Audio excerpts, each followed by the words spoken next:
Good afternoon, everybody. We're so thrilled today to welcome you to the Richard Pallot Grant Series at the Department of Medicine.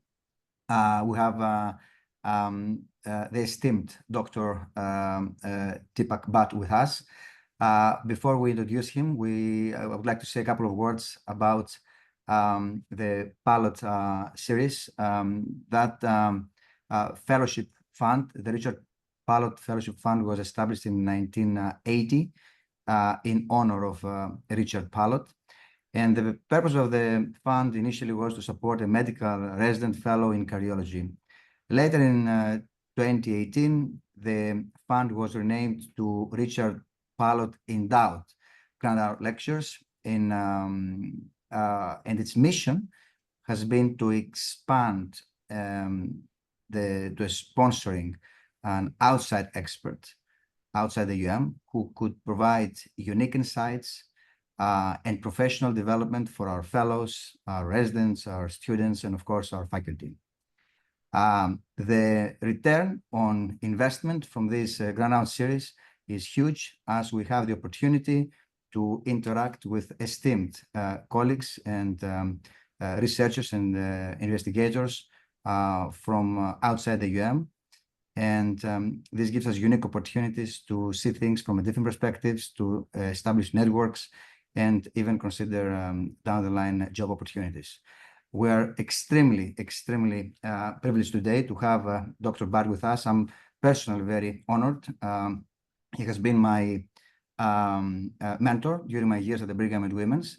I'm going to pass it to our resident, Stacy, to introduce Dr. Bhatt, and we'll take it from there.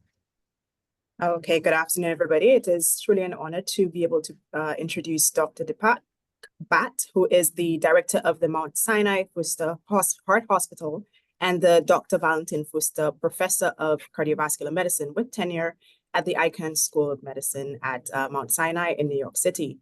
After graduating as valedictorian at the Boston Latin School, he obtained his science degree as a National Merit Scholar at MIT, his MD from Cornell, MPH from Harvard, and executive MBA from Oxford. He trained in internal medicine at the University of Pennsylvania before going on to study cardiology at the Cleveland Clinic, and subsequently interventional cardiology and cerebral and peripheral vascular intervention. He continued at Cleveland Clinic for several years as an interventional cardiologist, associate professor of medicine, director of interventional cardiology fellowship, associate director of the Cardiovascular Medicine Fellowship, and associate director of the Cardiovascular Coordinating Center. He then served as chief of cardiology at the VA Boston Health System, and subsequently executive director of the interventional cardiovascular programs at Brigham Women's Hospital. Dr. Bhatt has authored and co-authored several publications, over 2,000 publications, and has been listed as the Web Science Group as a highly cited researcher from 2014 to 2024. And his work includes, but is not limited to, being the PI for several research trials, including Charisma, Crescendo, Cogent, Reduce It, and Soloist trials. He's also received several awards, including ACC's Distinguished Mentor Award in 2018, AHA Distinguished Scientist Award in 2019, and Sky Master Designation in 2022. Please help me in welcoming Dr. Bhatt as he presents on the topic Atherosclerosis from Intervention to Prevention. Thank you. Well, thank you very much for that kind introduction. Hopefully everyone can hear and see me well. And hopefully you can see my slides in the full screen. We're good. Yes, we're good. Terrific. Great. Well, a pleasure to be able to speak to all of you. Thank you so much for this kind invitation, and wonderful to see so many friends in the audience. And Dr. Hatzisi, really congratulations on your career. That makes me really happy to see you there and everything that you're doing with cardiology and building such a great program. So I'll speak for the next, I guess about 50 minutes or so, 45, 50 minutes about atherosclerosis from intervention to prevention, touching upon a number of topics that are hopefully of interest. These are my disclosures. In bold are different things that are relevant to this talk: research funding from number of companies who had sponsored various trials that I'll be discussing the data from. Before getting into anything too specific as far as data, let me start with this concept of prevention. Of course, everyone's heard about secondary prevention. That's treating disease, like treating coronary heart disease, or primary prevention, which is treating risk factors like hypertension and diabetes, for example. But then there's primordial prevention. That's going one step even further and preventing the development of the risk factors in the first place, largely by encouraging healthy behaviors, things like good diet and exercise and maintaining a good body weight, that sort of thing. But even things that go beyond that, such as encouraging good infant health and fetal health and trying to reduce environmental pollution. These sorts of efforts can prevent the development of risk factors that lead to the various manifestations of cardiovascular disease. Now, one specific type of cardiovascular disease is acute coronary syndromes, or ACS, and that's a big chunk of what cardiologists do to treat acute coronary syndromes. And the causes for acute coronary syndrome are really several, but some of the common causes I've listed on this slide. Plaque rupture accounts for about 60% of acute coronary syndrome, and what that really refers to biologically is the development of lipid-rich plaque with inflammatory cells in there, a thin fibrous cap on that plaque, and eventually plaque rupture on a particular day with superimposed formation of fibrin and platelet-rich thrombus. And it's that coupling of atherosclerosis and thrombosis that then leads to an ischemic event, an ST or non-ST segment elevation, myocardial infarction, for example. So that's the biology in about 60% of patients with acute coronary syndromes. Another 25% or so have plaque erosion. So it's still a lipid-rich plaque, still inflammatory cells, but here it's a denuded endothelial surface caused by local flow perturbations. Dr. Chatzis has done a lot of work in terms of the importance of flow in the pathogenesis of coronary artery disease and ischemic syndromes. But here it's a coupling of plaque, but with endothelial dysfunction, endothelial denudement, and still formation of thrombus, largely platelet-rich thrombus in this case, that leads again to an ST or non-ST segment elevation, MI. A little bit more common in women than in men, but in both sexes, plaque rupture is still the most common cause of ACS overall. And then there's a potpourri of other causes of ACS, calcified nodules, for example, in about 5% of acute coronary syndromes. So that's the underlying biology. Here are some pictures of plaque rupture as the underlying cause of a myocardial infarction. In this case, without obstructive coronary artery disease, we often think about obstructive coronary artery disease, someone coming in with an ST segment elevation MI, the arteries completely occluded. That's pretty dramatic. That's been appreciated for decades in the ACS world. But what's a little bit newer is an appreciation of plaque rupture still causing an MI, but with non-obstructive coronary artery disease, sometimes referred to as MINOCA, MI with non-obstructive coronary artery disease. And, you know, these are some pictures, and panel A is a right coronary artery on an invasive coronary angiogram. And the distal right coronary artery with the blue lines show is a plaque. It doesn't really look that impressive on a coronary angiogram. 20 years ago in the cath lab, we would have said, normal coronary arteries, get out of here, it's in your head. But now we realize that not all MIs cause obstruction in a coronary artery necessarily, at least not at the time or by the time of an angiogram. And if we look at the blue lines here in panel B, is a lipid-rich atheromatous plaque with a large necrotic core.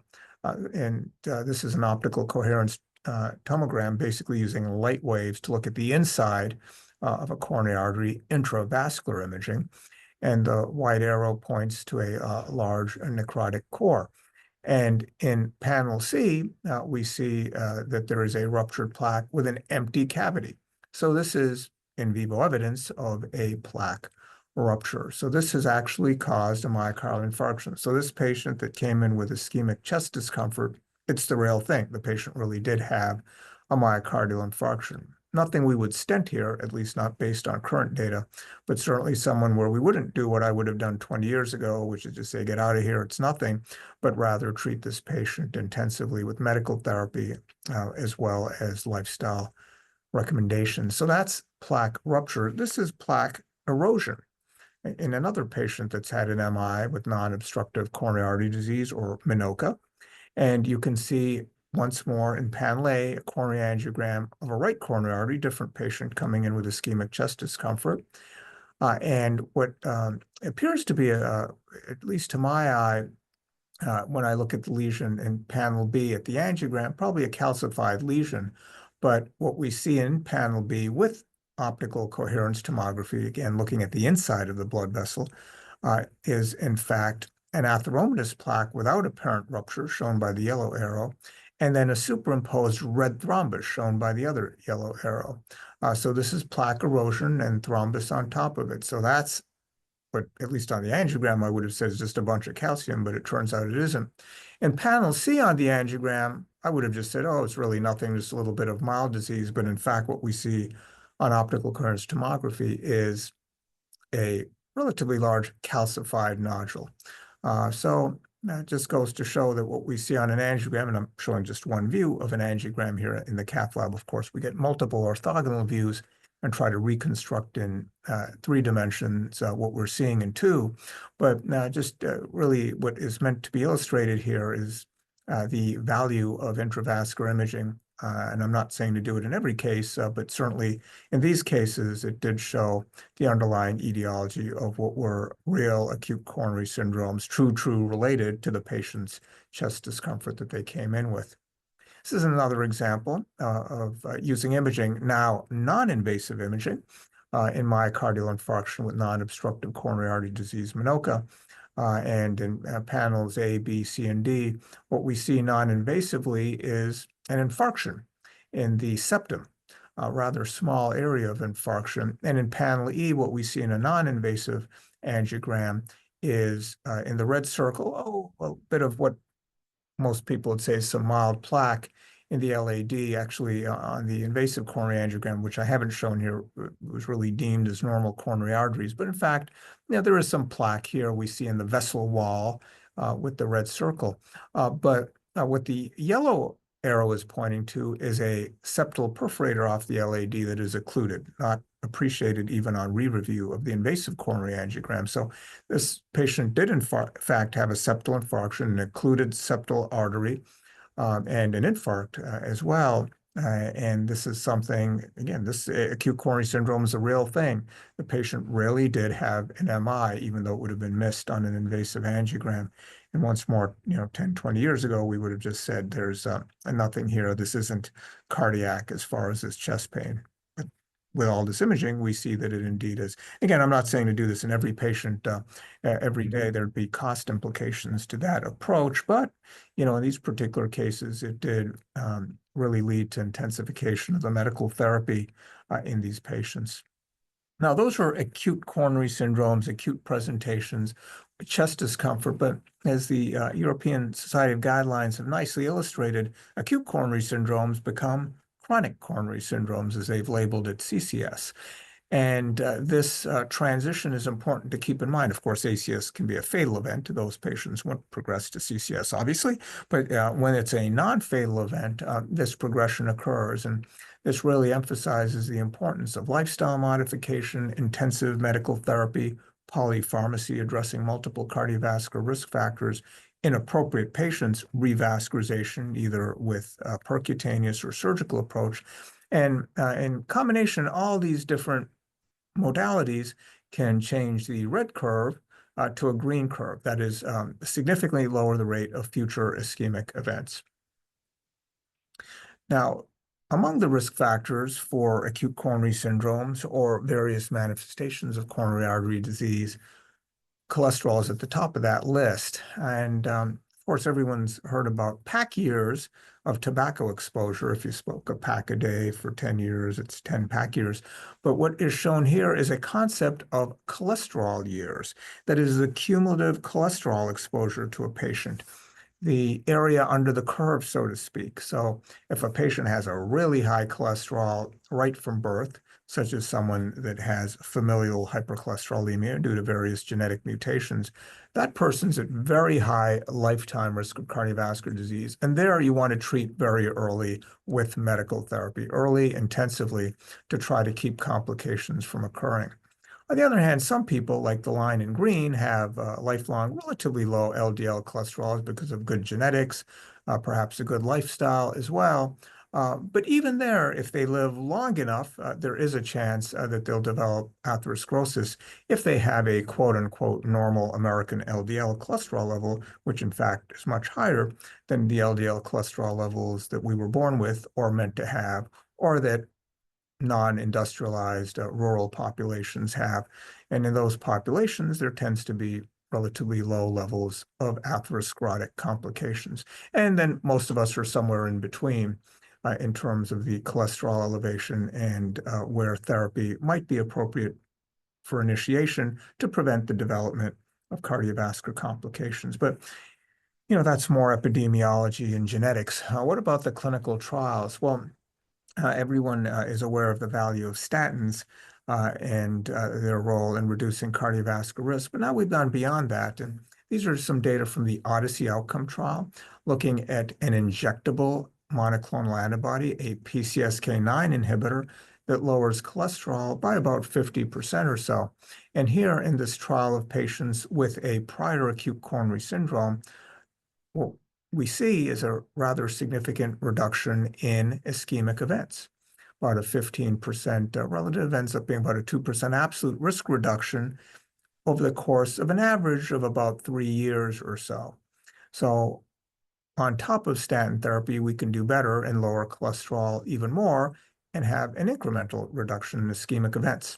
And from that same study is the relationship between LDL cholesterol and all-cause death, showing that lower is better, as many studies have shown now, but here for the endpoint of death. And it seems to be that lower is better to a range of about 20 to 30 or so. And just because of trial design issues, there weren't really patients in any meaningful number with LDL cholesterol below that. But getting patients to a cholesterol about 20 to 30, probably, at least in high-risk patients, is a good idea. And that, of course, is a normal cholesterol level, one that people are born with, again, one in sort of sub-Saharan Africa, at least historically, had been normal populations where atherosclerosis historically has been low. But are we actually getting to that level? We're not getting anywhere close to that level. These are some data from NHANES, the United States, looking at adults with coronary artery disease and achievement of what the guidelines tell us to do with respect to LDL for secondary prevention. In the US, the guidelines tell us get less than 70 milligrams per deciliter, but you can see here in green, only 1 in 4 patients is able to do that. And if we follow the European guidelines, where they say less than 55 milligrams per deciliter, I actually think the European guidelines are a bit better in this regard, a bit more evidence-based. They are only 1 in 10 patients with coronary artery disease in the US is achieving that. So, despite the data, still lots of statin underuse, lots of underuse of high-intensity statins, very low use of ezetimibe, another way of safely lowering cholesterol, and quite low use of more novel agents like the PCSK9 inhibitors. And, this is a problem across all populations. It's a particular problem among the young. These are some data from the Mass General Brigham Young MI Registry looking at patients going backwards in time. So these are folks that came in with a myocardial infarction confirmed under the age of 50, hence young MI. But then we went backwards in time to see, was there something that maybe could have been done differently if we went back, say, a year to see were they getting treated for risk factors that in fact were present. And it turned out there were some patients, about 3% actually, that probably had familial hypercholesterolemia, LDLs greater than 190, but weren't really recognized as being at high risk. There were some patients where statins were in fact recommended. That's good. There were some that were considered but not actually acted upon. But statins weren't recommended in a good chunk of these patients. And, in some of these patients, it could be because the risk calculators really don't do a good job in young people. But in some people, it was just that the risk wasn't recognized. And in some cases, the risk was recognized by the physician, but the patient just wasn't interested in it. So lots of underutilization of evidence-based therapies like statins, a complex sort of issue. But a big part of that is certainly adherence, even if the physician says, let's go ahead and start a statin, even if the patient does it initially, a lot of times they don't stick with it. These are some randomized clinical trial data in secondary prevention, the 4S trial, showing the adherence of statins in a monitored randomized clinical trial. And it's pretty high, about 90%. But you can see in real life, or at least real life in Canada and Ontario, in a registry, the rate of adherence is, under 40% long-term in patients that really should be on a statin. And in the primary prevention setting, it's worse. In the WASCOPS clinical trial, a bit under 80%, even in the context of a trial. But in real life in Ontario, under 30% with respect to adherence to statins 2 years after prescription. So long-term statin adherence, pretty low. What about starting intense cholesterol lowering at the time of the ACS? I mentioned Odyssey outcomes a few slides back. That was patients who had an ACS more than a month ago. But what about actually starting in the hospital? Maybe that would really get patients to say, oh, this is important therapy. They're giving it to me at the time I've had my heart attack. Maybe I should actually keep taking this. Maybe it would help the families also realize, okay, this is an important event, this acute coronary syndrome, and an important therapy since the doctor's starting it at the time of the event. So might help with long-term adherence. And on top of that, there might be a really early benefit of very potent LDL lowering. Some lines of evidence, small studies that support that. But at any rate, that's being evaluated in the EVOLVE-MI trial. It's a trial of ST or non-ST elevation MI patients randomized to another PCSK9 inhibitor, monoclonal antibody, evolocumab versus usual care, about 4,000 patients altogether. The trial is fully enrolled in its follow-up stage. And the idea is to see if this early, very potent injectable way of lowering cholesterol is better than what we usually do, which is statins and other things. So hopefully we'll have the answer in a couple of years and know whether PCSK9 inhibitors should be started in the hospital instead of as outpatient medications. And speaking of PCSK9 inhibitors, there are other things going on as well. The Victorian-2 PREVENT study is also now fully enrolled. This is a secondary prevention a trial looking at a PCSK9 inhibitor, an injectable agent, but here not a monoclonal antibody, but an siRNA. And this needs to be given every 6 months. So potentially, if adherence is a problem, maybe if you're giving an injection in the doctor's office every 6 months, patients will actually take it long term, assuming, of course, they show up to the doctor's office. So this is being studied in this phase 3 secondary prevention trial with inclisiran. And likewise, there's another trial, Victorian 1P or VIP, that's also looking at inclisiran, but in high-risk primary prevention. We just finished randomizing the 14,000 patient just about a little over a month ago. And this will be a long-term trial, obviously primary prevention, relatively low event rates. So, probably be another 4 or 5 years before the trial is actually complete, but it is fully enrolled. So the answer will eventually come. And if the answer is negative, it means keep doing what we're doing with statins and high-risk primary prevention. But if the trial is positive, it means that many patients, probably many of you even in the audience, or at least those of you that are older, should perhaps have your LDL lowered to very, very low levels beyond what we're able to do with statins.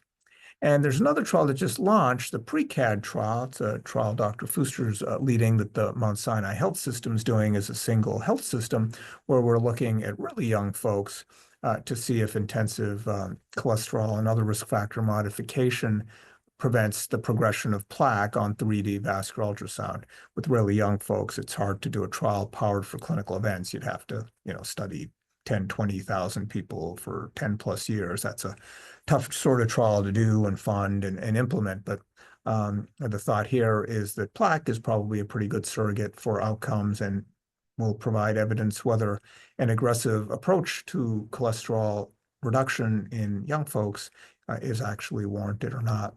Let me move now from LDL cholesterol to other risk factors. And inflammation is believed to be a risk factor for coronary artery disease, but inflammation is tricky because you want some inflammation to combat infections and fevers and that sort of thing, but perhaps too much backfires and leads to events like plaque rupture. So a bit of a yin and yang situation. Data from contemporary trials where patients' LDL is controlled pretty well show that in that context, markers of inflammation, such as high-sensitivity C-reactive protein, are more powerful predictors of cardiovascular death than LDL cholesterol. And it's not that LDL cholesterol isn't important. Again, these are patients on statins where the LDL is treated pretty well. But in that context, yes, LDL being elevated in one patient more so than another still connotes residual risk. But it turns out that inflammation, or at least a surrogate marker of inflammation, hsCRP, is a more powerful predictor of risk. Can we do anything about it? Well, there have been trials looking at anti-inflammatories. The most recent one was the Clear Synergy trial. I chaired the Data Safety Monitoring Board for this trial led by some Canadians up at McMaster. And this trial, very well done, randomized several thousand patients with an acute myocardial infarction to colchicine or to placebo. And very well done trial. It showed a significant reduction in those patients where CRP was measured in CRP. So it looked like the drug was doing what it was supposed to do. There were side effects like diarrhea. So it's having side effects. It's reducing biomarkers. So if it was going to reduce cardiovascular events, the trial was really well designed to show that. But interestingly, despite some other smaller trials showing benefits of colchicine on cardiovascular endpoints, here the hazard ratio was 1, meaning that there was really no effect of colchicine versus placebo in this particular patient population. So a bit of a surprising study for folks that thought there might be a role for colchicine. Here it is, in fact, FDA approved for use in patients, including those with coronary artery disease. But this particular trial of MI patients showed no benefit. However, there are other trials that have shown benefit of other approaches, such as antagonizing interleukin-1 beta. In the CANTOS trial, this was shown to significantly reduce the risk of myocardial infarction, but this drug was never developed for this purpose. It's available for other orphan indications, but was never approved or developed for cardiovascular risk reduction. So interesting, a proof of concept, but not clinically directly actionable. But really, the CANTOS trial did usher in, I think, a whole new era of targeting inflammation for vascular protection. And there are many ongoing trials. This is one, the Artemis trial, that's looking at interleukin-6 inhibition in 10,000 MI patients to see if that reduces cardiovascular risk above and beyond statins and revascularization and the other good things that ACS patients get these days. So, this trial is still recruiting, so it'll be a while before the trial is done with randomizing, done with follow-up. But when it's all complete, we'll have an answer about whether this particular pathway to inflammation reduction reduces cardiovascular events or not. So it'll be interesting, I think, either way. Let me move now from inflammation as a cardiovascular risk factor to triglycerides as a cardiovascular risk factor. And when I say triglycerides, I really mean triglyceride-rich lipoproteins, but I'm just going to say triglycerides. And this is a Mendelian randomization study. So this is a trial that nature has conducted by giving people different genotypes and seeing what the risk might be associated with different genotypes, such as those associated with lower levels of LDL, those associated with lower levels of triglycerides in blue and red, respectively. And what is seen is if there are lower levels of LDL, there's lower cardiovascular risk. That's pretty incontrovertible at this point. But likewise, if there are lower levels of triglycerides or genes associated with that, there's also independently lower cardiovascular risk. Now, that relationship isn't exactly the same. What this slide shows is that you need to lower triglycerides or triglyceride-rich lipoproteins by a lot more than you would lower LDL cholesterol to get a similar degree of effect on cardiovascular risk. So a lot of the trials that have looked at triglyceride-lowering agents lower triglycerides by a rather modest amount, but these data would show that you'd have to really lower them by 50, 100% or more to really see an effect on cardiovascular events from that specific pathway. And one way of lowering triglycerides, or at least one way that is approved and out there in clinical use, is with omega-3 fatty acids, where at a high dose, say 4 grams a day, triglycerides are significantly lowered. But the omega-3 fatty acids are poorly understood, I think, by patients, but also by physicians. There are natural ways of getting omega-3 fatty acids, things like chia seeds and flax seeds and walnuts and some green leafy vegetables, leading to alpha-linolenic acid, or ALA. And this is converted to icosapentaenoic acid, or EPA. But in humans, that's a pretty inefficient pathway. It's a little bit more efficient if estrogen is present, say, in a premenopausal woman, but not that much more efficient even then. And then EPA is converted to other omega-3 fatty acids like docosapentaenoic acid, but ultimately to docosahexaenoic acid, though that can also be retroconverted sort of in a backwards direction. But marine oily fish are a good source of EPA and DHA. But it seems like most of the data support cardiovascular benefit of EPA. There haven't been studies done of just DHA, but the studies of EPA plus DHA, for the most part, have been negative. So it's not that all omega-3 fatty acids are created equal with respect to cardiovascular protection. EPA seems to be where the action's at.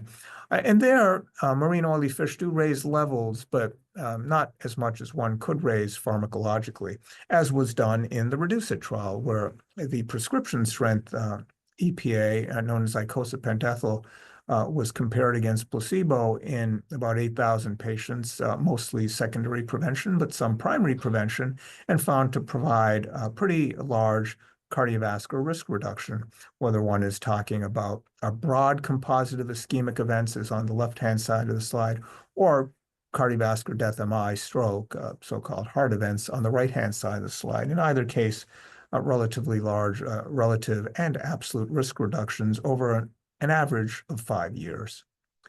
That was the overall study population, but if we look specifically at patients with prior myocardial infarction, so an MI in the past, there's an even larger risk reduction than the prior slide I showed you, both with respect to the primary and key secondary endpoint. True for first events in the lighter blue and red, and even more true for total events, which means first events plus recurrent events. So really large risk reduction seen here. You'll see, though, even in the treated arm in blue, there's still a lot of residual risk in this population. So if you have elevated triglycerides, despite statin therapy, despite dietary counseling, that really demarcates a very high-risk patient. And in this subgroup of patients with prior MI, there was a significant reduction in death from cardiovascular causes. In fact, the overall trial also showed a significant reduction in cardiovascular death. But here, the absolute risk reduction is almost 3%, though it takes a few years of treatment and follow-up for the curves to start to diverge. Shows really you need very long-term trials if you want to see reductions in things like cardiovascular all-cause mortality. And the reduction, these data haven't been published, but the reduction in ischemic events in the REDUCE-IT trial included significant reductions in both ST and non-ST segment elevation MI. And the reductions weren't just in little MIs, the reductions were also in really big MIs. In fact, it seemed like there was even more effect in preventing the really big MIs. And what was the mechanism of action of the benefit? As I mentioned, it was an omega-3 fatty acid, EPA, icosapentaenoic acid we studied. It does lower triglycerides and is approved for that. But it turned out in this statistical mediation analysis, where through various statistical methodologies, we try to figure out what is driving the clinical benefit. Well, of the things we measured in the trial, it seemed like EPA levels, and in particular the EPA to arachidonic acid ratio, is what explained about 2/3 of the clinical benefit we saw. And another 15% or so of the benefit was, in fact, due to reductions in triglyceride-rich lipoproteins. So about 80% of the benefit was due to increases in EPA, decreases in arachidonic acid, decreases in triglyceride-rich lipoproteins. Another 5% was just due to other biomarkers we measured, but about 15% was due to, we don't know what. That is, it was things we didn't measure, things that probably basic scientists in the future will have to elucidate. So that's all I'm going to say about omega-3 fatty acids as a means of lowering triglycerides, but more importantly, a means of reducing cardiovascular risk. And really the data are strongest, as I said, for EPA. But there are other things that are out there that are also being studied that lower triglycerides. Here's one example, FGF21, or fibroblast growth factor 21. It's an endogenous stress hormone, plays an important role in adipose tissue, liver, muscle, and has been studied in a phase 2 trial of severe hypertriglyceridemia. And the data are shown here. Where compared with placebo in a phase 2 trial of patients with severe hypertriglyceridemia, this injectable compound lowered triglycerides by a lot, by about 50 to 60% or so at various doses. So an effective way of lowering triglycerides. But perhaps more importantly, see what happens with the liver. These are MRIs of the liver. The top row is baseline. The bottom row is week 8. It was a relatively short-term study, 8 weeks. And on the left-hand panel shows the placebo, which goes, if you can see the liver, from green to green. There's no change in the placebo arm, of course.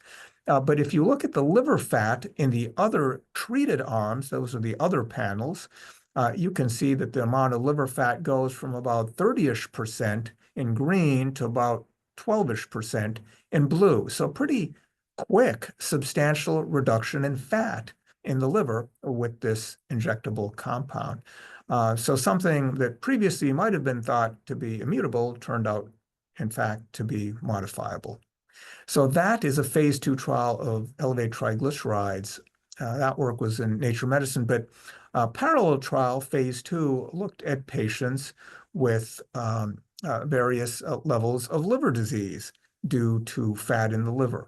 And what was shown in that phase 2 trial, and this was published in New England Journal, was actual improvement in fibrosis with this approach, pegozafermin, the FGF21 analog. So again, something that had been thought to be unchangeable was in fact changeable. That is, fibrosis in the liver improved, and even NASH, now sometimes referred to as MASH, but at least at the time, non-alcoholic steatohepatitis, actually resolved in a significant proportion of the treated patients. Of course, in placebo, it didn't. So once more, something, at least in medical school, I always thought and was taught was something you were stuck with once it developed. In fact, we learn can be modified. And there are phase 3 trials going on looking at this particular therapeutic approach, both for severe hypertriglyceridemia and also for those with liver fibrosis and cirrhosis. So all that's ongoing. And I think that in the future, we're going to see much more attention paid to this overlap of liver disease and cardiometabolic risk. Much like you are probably aware, there's a series of trials that have been done with cardiologists and nephrologists and endocrinologists collaborating about diabetes drugs to see what their effects might be on cardiac and kidney endpoints beyond glycemic control. I predict the same thing will happen with liver disease, where you'll see a lot more collaboration between hepatologists and cardiologists and endocrinologists and even nephrologists to see how we can identify overlapping areas of risk. And this is one document. For the sake of time, I'm not going to go through all this, but it just shows all the cardiometabolic risks of someone that does have fatty liver. And potential ways that we can address that risk, targeting multiple different pathways. All right, let me now say a word about drugs that were diabetes drugs, the SGLT inhibitors, which turned out to be great heart failure drugs. A number of trials showed that the SGLT inhibitors were useful for patients with heart failure and for those at risk for heart failure. In particular, if diabetes was present, but even it turned out when diabetes wasn't present, but if heart failure was.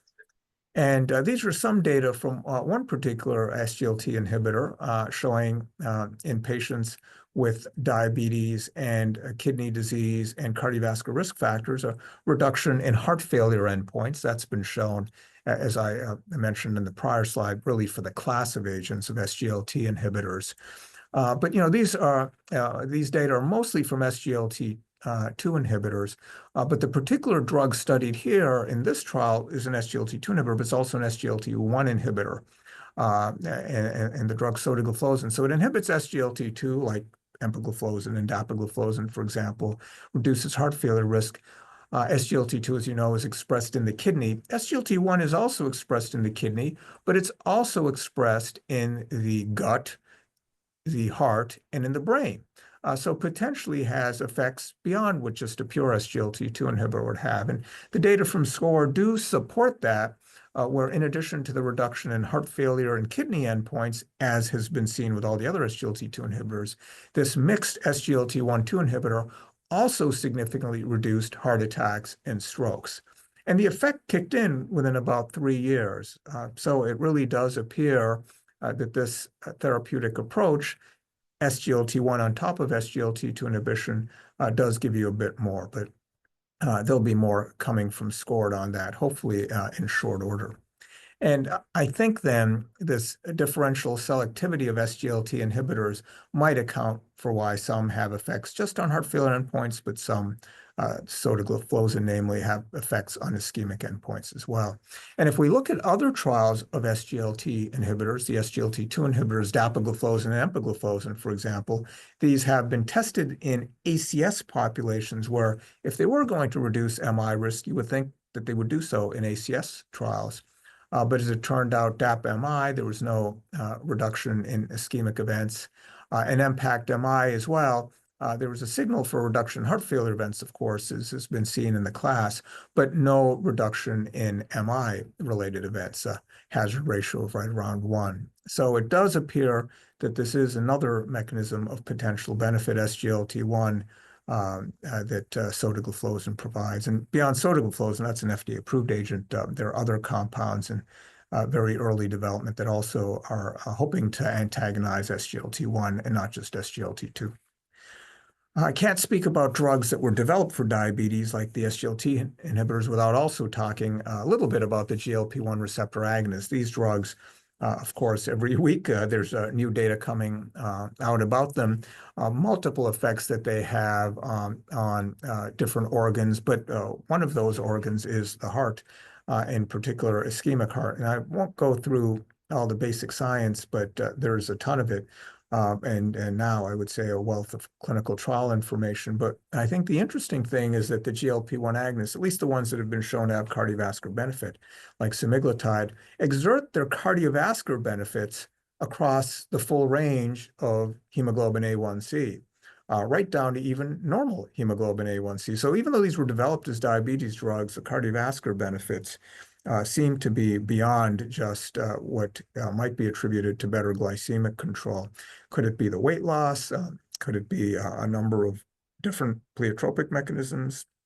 Probably the answer is yes. And you can see here with the GLP-1 agonist, semaglutide specifically here, across the full range of hemoglobin A1C study, lower rates of cardiovascular death, heart attack, and stroke.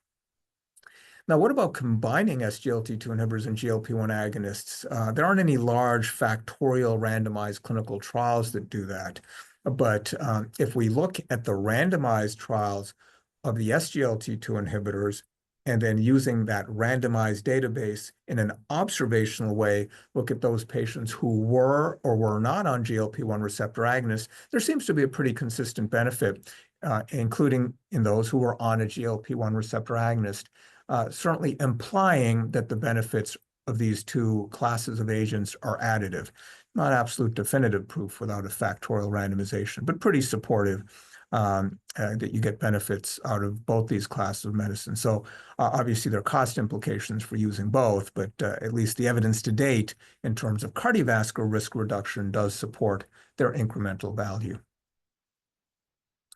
All right, well, in the few minutes I have left, I just want to touch upon some other concepts that are relatively new, such as Smurfs. I don't know if you all have ever heard of Smurfs. Smurfs, well, they were very popular as a cartoon in the 80s. They were little blue magical people, but in this context, they're referring to patients that have standard modifiable risk factors. So things like high blood pressure, high cholesterol, diabetes, smoking, and patients without Smurfs are ones that don't have these, and really points to two different etiologies. One is patients actually do have Smurfs, but their doctor may not realize it, sort of what I was showing in the Young MI registry, those patients with an LDL greater than 190, where apparently no one was doing anything about it. So some of it's that they really do have standard modifiable risk factors. They're just not detected or undertreated or untreated. But then there are novel risk factors that do seem to be associated with cardiovascular disease. Things like illicit substance abuse, things like environmental exposures, in the cardio-oncology world, maybe certain things like CHIP. So lots of different potential risk factors that are out there that are being evaluated. Among those, one that I think is really not speculative anymore is environmental pollution, in particular air pollution, particulate pollution, where the associations are extremely strong with a variety of diseases, but cardiopulmonary diseases in particular. What to do about this, other than at a societal level, isn't so clear. Now, certainly there does seem to be benefits in theory of things like masking in conditions, say, of a wildfire, but more broadly than those sort of specific situations. Obviously hard in the current environment to get people to mask up for anything. So, that may not be so useful. But there are things like building better buildings, with better high efficiency ventilation filtration systems that might be useful to reduce the attributable risk to things like air pollution. And, I mentioned illicit substances. Of course, everyone knows cocaine, amphetamines. That's obviously not good for your heart. But marijuana is not really well appreciated as a cardiovascular risk factor, though it clearly is associated with an increased risk of myocardial infarction. And there are a lot of different pathways and mechanisms by which that's the case, but really is a risk factor that's underappreciated and quite common and increasing in utilization. Another underappreciated way of evaluating risk is taking an obstetric history, which, a lot of times in older women patients, nobody's thinking about getting pregnancy history, but does seem to provide incremental value in terms of risk prognostication. You could think of pregnancy as a cardiac stress test. And if a woman does have hypertension that develops or gestational diabetes, that essentially is a cardiometabolic stress test where she's failed and has increased cardiovascular risk, as well. Things like a small for gestational age infant is associated with increased cardiovascular risk in the mother. So we really want to make sure to use that earlier time point to address cardiovascular risk, at a minimum with lifestyle modification recommendations, and then if appropriate, maybe even medical therapy if there are risk factors that are truly elevated. Another risk factor that I think is more commonly appreciated these days is South Asian ancestry, where that does seem to be associated with markedly higher risk of ischemic events. And whether that's just due to traditional risk factors that are undertreated or underappreciated, or non-traditional risk factors, or some combination, it's a matter of debate. But certainly want to make sure to identify that as a potential risk marker. So I've gone through a number of different ways of defining or redefining residual risk in the current era, going beyond just thinking of things like, oh, the cholesterol is high, let's treat them with a statin. I've talked about residual inflammatory risk. I didn't talk about thrombotic risk. That's, a hour-long talk in itself. I talked a bit about residual triglyceride-associated risk. Didn't mention Lp(a)-related risk, but there are trials going on of Lp(a)-lowering drugs. The first should report out later this year. So we'll see if targeted pharmacotherapy is useful in those patients, and diabetes-associated risk I touched upon as well. But, even if we're doing all the right stuff, sometimes people say, oh, atherosclerosis, it's a scourge of modernization and urbanization and industrialization. That's possibly true, but probably not entirely true. From the Horus study, very interesting observation that even in ancient mummified humans, there was atherosclerosis. It was there in the aorta, it was there in the carotid, it was there in the coronary arteries, if you look at the respective panels A, B, and C. So it's been around for a while. And sometimes people see these days and they say, oh, well, who was getting mummified back then? It's the rich and famous and people that were probably eating a bad, unhealthy diet and not exercising. And that's partially true, but not entirely true, because mummification also occurred really in different eras in different parts of the world. It wasn't always the wealthy and well-fed.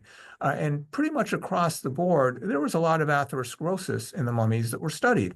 And shown here in red and dark red are those with mild, moderate, or severe atherosclerosis. And mild, moderate in this study was defined as 1 to 2 vascular bed involvement, so it's not really that mild or moderate. So, you know, atherosclerosis has been around for a while. I don't think it's going to go away anytime too soon, but, you know, hopefully some of what I covered can help in terms of treating it. But in terms of the future, I think for our patients, beyond just what we do right now in terms of risk scores that aren't really that effective at an individual patient level, I think biomarkers, genetics, and particular imaging might really change the way we approach secondary and in particular primary prevention.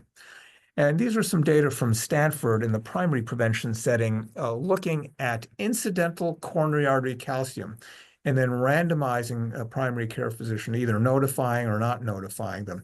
And as you can see, when the primary care physician is notified that there was incidental coronary artery calcium, a surrogate of plaque, it markedly increased the appropriate use of statins. So perhaps just seeing the plaque will make the doctor and patient do the right thing, just do what the guidelines actually would have said to do anyway. And if looking at coronary calcium is good, maybe looking at coronary plaque would be even better. And this is an AI-enabled approach to looking at the coronary CT angiogram to see how much plaque is there. Is it causing ischemia? What makes up the plaque? Is it mostly stable calcified plaque? Is it really high-risk lipid-rich plaque? And a bunch of other things. So perhaps capturing all this sort of data will allow us to risk prognosticate in a much more precise way than we're able to do now.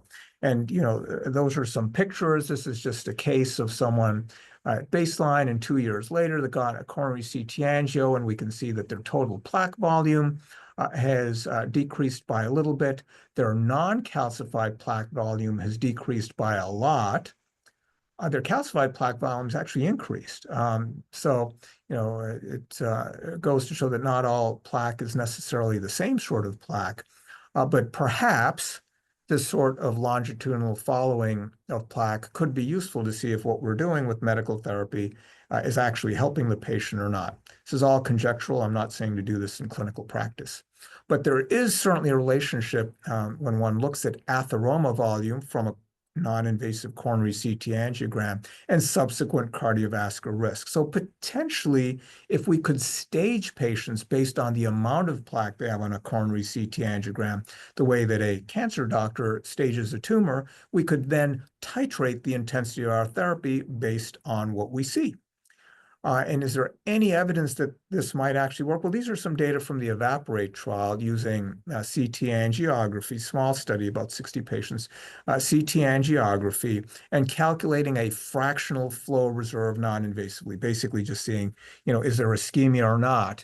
And what we showed in this randomized trial of icosapent ethyl, EPA, the drug I mentioned before, versus placebo, was an improvement in FFR over about 18 months. Actually, there's some improvement seen by 9 months, but by 18 months. So potentially, and this would need to be validated in much larger sample sizes, different drugs, but potentially this is a way we could see if the medical therapy we're giving patients is actually doing something. And this is the first demonstration, in fact, ever of a drug effect on non-invasively defined FFR as determined by a non-invasive CT angiogram. So what might the future hold then? Well, this is the design of the TRANSFORM trial, just recently launched. We've enrolled several hundred patients already, but the goal is to enroll over 7,000 high-risk primary prevention type asymptomatic patients and randomize them to usual care, do what the guidelines say. If the say use a statin, do that. If they say control the blood pressure to this goal, do that. The usual guideline-based care, or a personalized strategy where they get a baseline coronary CT angiogram, and then depending on the stage of plaque, It depends how intensively they're treated beyond what the guidelines say. And then there's a repeat coronary CT at 2 years to see if that initial battery of medical therapy is working. And if it's not, ratcheting up the medical therapy even more. And the trial is going to stage the plaque, but then titrate the medical therapy based on how much plaque there is. So if it's stage 0, keep doing what the guidelines say. But if it's stage 3 plaque, throw the proverbial medical kitchen sink at them. And really what we're going to do is address all these different pathways of residual cardiovascular risk that I mentioned, and then some. And the exact algorithm doesn't matter for the sake of this talk, but basically we're using FDA-approved drugs, but in ways that go beyond the data, beyond the labeling, to see if we can further reduce cardiovascular risk guided by their CT angiogram. And there are 3 parallel goals: transform classifies to see if this approach using a non-invasive CT angiogram is better than just various risk calculators out there. Transform plaque is to see if the intensive medical therapy does indeed slow plaque progression between time 0 and year 2.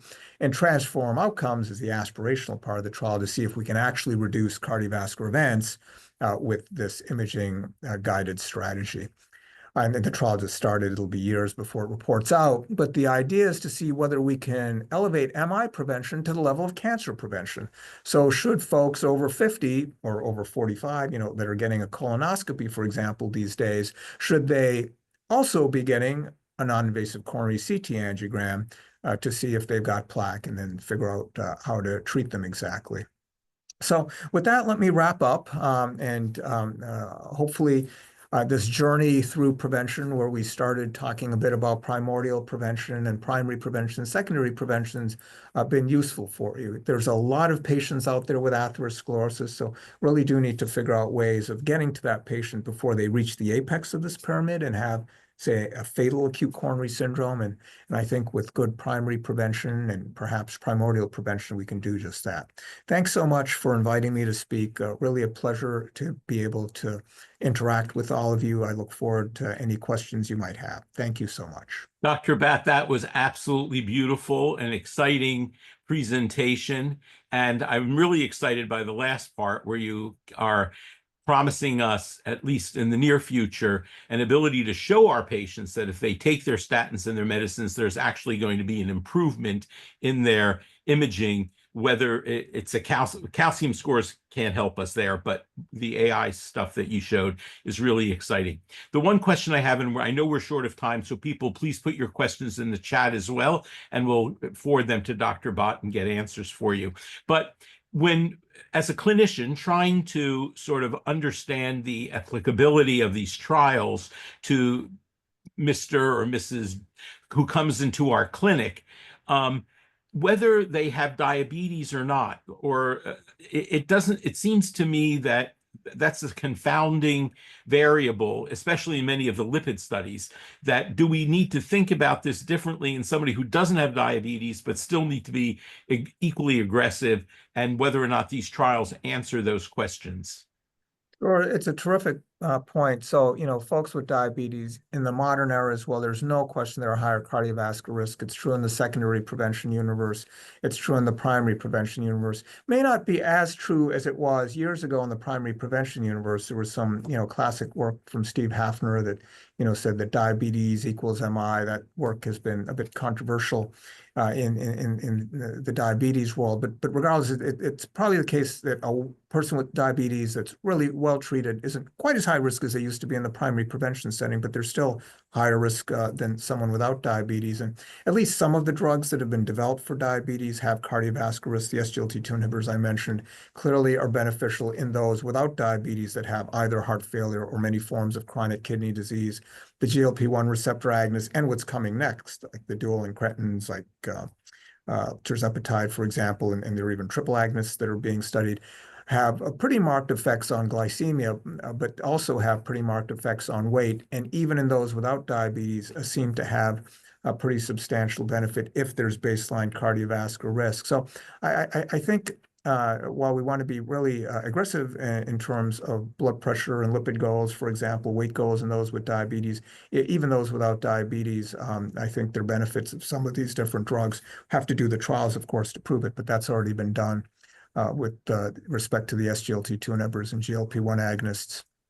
Thank you very much. So I'm going to, Francesca, if you could not close the video until 5 minutes or so people can have a chance to write their questions in the chat. This has generated a lot of good thought and good questions. So again, Dr. Bhatt, thank you. Dr. Hatzitsas, thanks for inviting such an illustrious speaker to these grand rounds.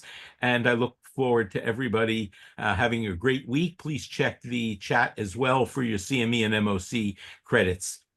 Be well, take care of yourselves and each other, and we'll see you next week. Thank you.